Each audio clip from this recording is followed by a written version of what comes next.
Ozoda Nursaidovaning postiga video joylandi. Ozoda opani o'zi emas, 3 ta katta erkak o'zini haqligini isbotlash maqsadida video qo'yishdi. Men syomka jarayonida bo'lmaganman, jabrlanuvchi to'liq bergan ma'lumotiga ko'ra videoni olyapman. Biza bu mavzuni bekitmoqchi emas edik degandek qildinglar. Okalar, agar bekitmoqchi bo'lmaganinglarda voqea bo'lishi bilan 02 chaqirib, aybdorlarni topib, temani yopgan bo'lardinglar. Lekin sizlar jabrlanuvchini o'zi bilan kelishdinglar. Qonun oldida javob berishdan qochib. Bu degani qizi sog'lig'i sizlarni bo'yninglarda. Oyoqqa turguncha sizlar mas'ulsizlar. Lekin $500 berib, silib vossizlar. Normalniy joyda operatsiya qilinmagani uchun bitta oyog'i 7 sm kalta bo'lib qoldi. Uje u nogiron, homilador bo'la olmaydi. Qolgan hayotini o'zi xohlagandek o'tkaza olmaydi. Bunga sizlar sababchisizlar. Bo'lgan voqealarni baxtsiz hodisa deymiz do'stlar. Okalar, O'zbekiston Respublikasi harakat xavfsizligi bo'yicha chiqarilgan qonunlarning ichida baxtsiz hodisalarning oldini olish uchun chiqarilgan moddalar bor. Misol uchun 135-modda.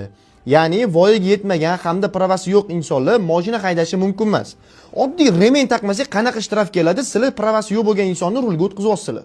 Hurmatli rejissyor Doniyor Rajabov, sizni aybingiz voyaga yetmagan, pravasi yo'q Sevinch Ma'rufovani rulga o'tkazganingiz. Rulda bo'lgan qizi aytishi bo'yicha, rejissyor gazni bos dedi, men bosdim deyapti. Va eng qizig'i 5 oydan beri bitta qizni nogiron qilib qo'ygan Sevinch Ma'rufova maza qilib ovqatlanyapti, maza qilib uxlayapti. Qanaqa qilib bu qizni vijdon azobi qiynamayapti va qonun oldida javob bermasdan yuribdi. Qilgan videolarda bir necha marta Ozoda opani aybi yo'q deb qaltirab gapirdinglar. Okalar, olinayotgan klipda zakazchik Ozoda opa hamda production rejissyori javobgar mas'ul bo'ladi bu narsalarga. Men ham medianing odamiman.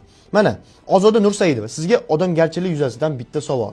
5 oy bo'ldi mana shu voqeaga. Odamgarchilik yuzasidan mana shu meni klipimda bo'ldi-yu deb qizdan hol ahvol so'ragani, ko'rgani bordingizmi? Demak, bundan xulosa qilsak bo'ladi, Doniyor Rajabov produksioni o'ziga yuklatilgan mas'uliyatni his qilmasdan qo'l uchida odamlarning hayoti bilan o'ynashgan holatda ishlaydi. Jabrlanuvchi bizdan uy so'rayapti, do'stlar. Oka, qonuniy javob berishdan qochib, o'zi bilan kelishamiz deb solig'ini bo'yningizga oldinglarmi? Shahar so'rashga ham haqqi bor. Qilib berishinglar kerak. Chunki sizlar bitta klip deb bitta odamning hayotini barbod qilib tashladinglar. Ozoda opaning istoрияларida ko'rib qoldim. Blogerlar bu narsani PR prosmotr uchun qilyapti do'stlar. Qaysi miya bilan gapiryapsizlar men bilmadim. Ozoda Nursaidovaning orqasidan ishlangan PRga men tupurganman. O'zimga yarasha kuzatuvchilarim bor, hurmat qiladigan insonlar yetarlicha. Sabrina bitta klip deb qanaqa azoblanganini ko'rdim va unga qilinayotgan nohaqlikka chidamasdan videoni olyapman.